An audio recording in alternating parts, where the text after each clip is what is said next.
So you found yourself looking at the Flint and Tinder Wax Trucker Jacket. You found out where to buy it at Huckberry. You go to the site and you see there's two different prices, $298, $358. Maybe you noticed the title says Flannel Line Wax Trucker and Wool Line Wax Trucker, but now you're at a standstill because you're confused as to which one to get, why one is more expensive, and that's what we're going to do today. We're going to break it down and tell you the differences and similarities between both of the jackets. But, spoiler, there actually used to be 3 variants of the jacket. There was also an online version that I really hope that Huckberry brings back because I absolutely love that jacket as well. So as far as my partnership with Huckberry goes, it actually started with the Flint and Tinder Flannel Line Wax Trucker Jacket.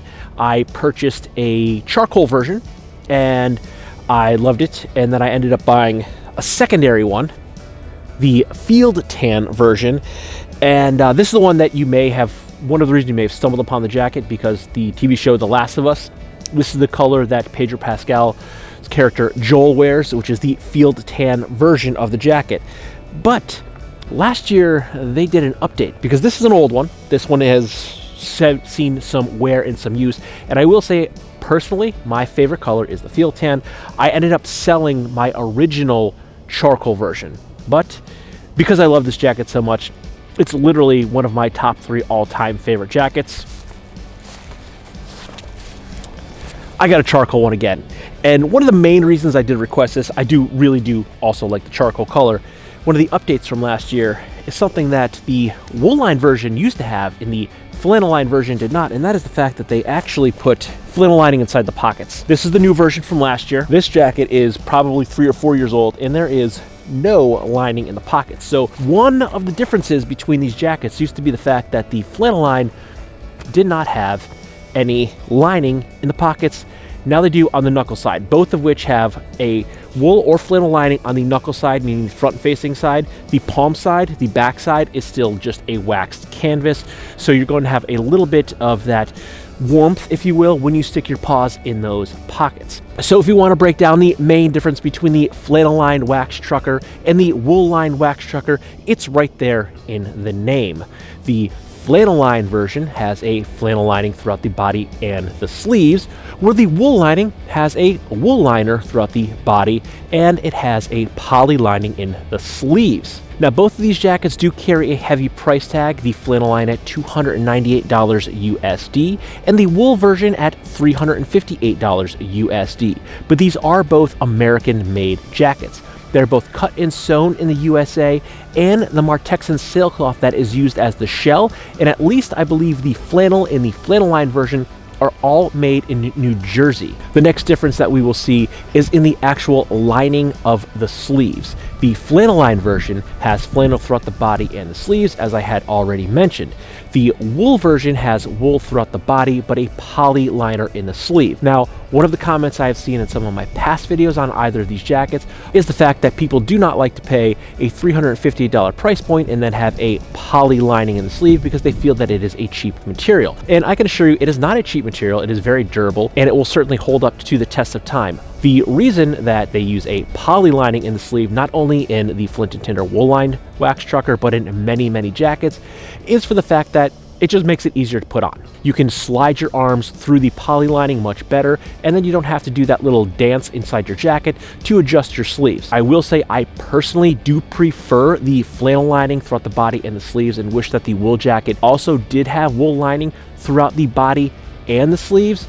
But I do understand why, and I can honestly say that yes, when I do put on the wool version, it is easier. I don't have to do that little dance and shuffle to get my sleeves, or stick my hand up my sleeve and pull my shirt sleeve down to get everything adjusted, fitting nicely. And I will say, if you're wearing something like a brushed flannel like I'm wearing here, yes, that does make it a little bit more difficult. It does create a little bit more friction. So if you are wearing a flannel or any type of brushed cotton shirt, it will be a lot easier to slide on the wool version than the flannel version. But if you're wearing something like a t-shirt, you're not going to have an issue at all, or a smoother shirt like a polyester, it's not going to be as difficult. But when it gets cold, as I like to wear the warmer wax trucker, meaning the wool version, I am generally wearing a flannel, so it is much easier to put the jacket on. Now let's talk about the shell. The flannel line version features a 7-ounce Martexan sailcloth, where the wool line version features an 8¼ ounce Martexan sailcloth. So you're actually getting a little bit heavier shell as well as a warmer liner. Now these shells are waxed both front and back, and I believe they're actually rolled through a press, and they are both re-waxable, so over time you can reapply wax to these jackets and continue wearing these in the rain without fear of getting completely soaked and saturated. Now, as I mentioned earlier, the new version of the flannel lined wax trucker has met up with the wool line wax trucker by putting the lining inside the pockets. The older versions did not have this, and this is something that myself as well as others had been saying they wish that Huckberry would add to the flannel line version, and they listened and they did that this past year. So now you do have a little bit extra warmth and comfort when you stick your chilly paws inside the jacket. Now, let's talk about temperature ranges. As I'm standing here filming this, when I got out of the car, it said it was 25 degrees. So it's pretty chilly. This is probably the coldest day so far this winter season, and I have, as you can see, switched to the wool version, and I'm pretty comfortable here. The flannel line was a little light for this temperature range. The flannel I've worn in probably mid-30s up till stupidly into the mid-80s because I like that jacket so much. Prior to Huckberry launching the unlined version, I was wearing that as my riding jacket on my Ruckus. So I was actually wearing that in the heat in the summer on the scooter, and while it was not the best choice while moving, it wasn't terrible, but stopped at a stop sign, a traffic light, it was kind of warm. Enter the unlined version that I wish they would bring back. That was a much better option, but comfortably I would say flannel line version you would wear probably within the mid-30s to maybe the mid-60 range, and then you're going to want to shed that for either an unlined wax jacket or something lighter weight, because wax, it does not breathe. The entire point of it being a wax canvas or wax cotton is that you cover up and clog up all of the pores in the material, so when it rains, you don't get wet. Now the wool line version, this is again what I call the warmer wax trucker. I wear this sub 35 degrees. I wore this to a Christmas market.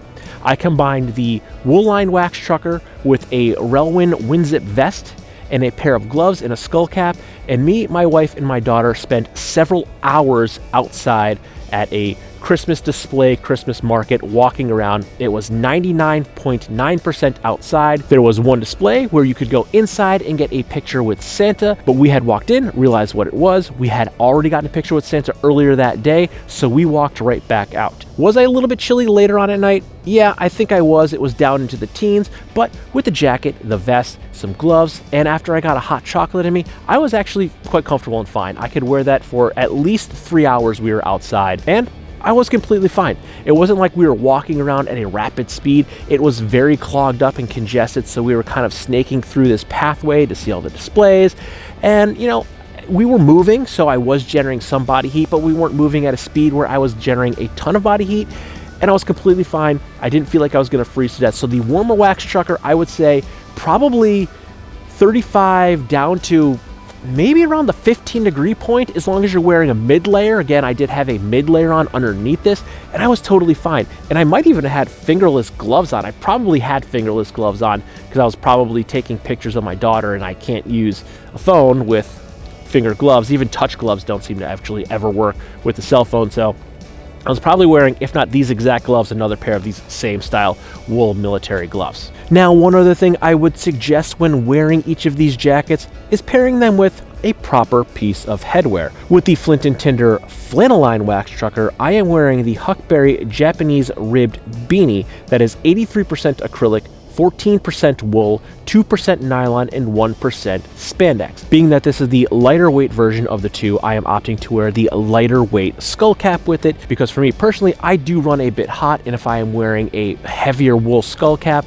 I will end up overheating. Now, when I switch over to the wool line wax trucker, I'm opting to wear the Huckberry short roll beanie that is 100% wool. Now, this is a little bit warmer of a beanie, and because this is the short roll beanie, it does sit a little bit higher on the head above the ears, which I like because, again, I run hot. I can roll it up to vent myself, or I can give it one roll down and I can completely cover my ears. So I am now wearing the warmer version of a skull cap with the warmer version of the wax trucker. So if I am out in that, say, sub 20 degree temperatures again, I'm going to be completely comfortable. So I would say 35 plus the flannel line wax trucker, 35 to maybe about 15 degrees, the warmer wool line wax trucker.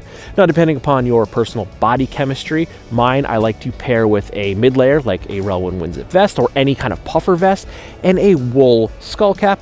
Once I get that sub 25, below 20 degrees, that helps me stay a little bit warmer and I can stay outside longer. Now, I hope I stayed clear and concise. I tried to keep this short and to the point without rambling a lot. I hope I hit the key features of the differences between the flannel line and the wool line wax trucker jackets. If you do have any additional questions, drop a comment down below. I am pretty receptive to answering comments. I also have affiliate links in the description box down below. If you're looking to get either of these jackets, please consider using those links. It doesn't cost you anything extra, but I do earn a small commission from the sale. And all of that money goes back into this channel, help me produce more content so I can continue to make videos for consumers so they can make informed purchasing decisions. Thank you, and good night.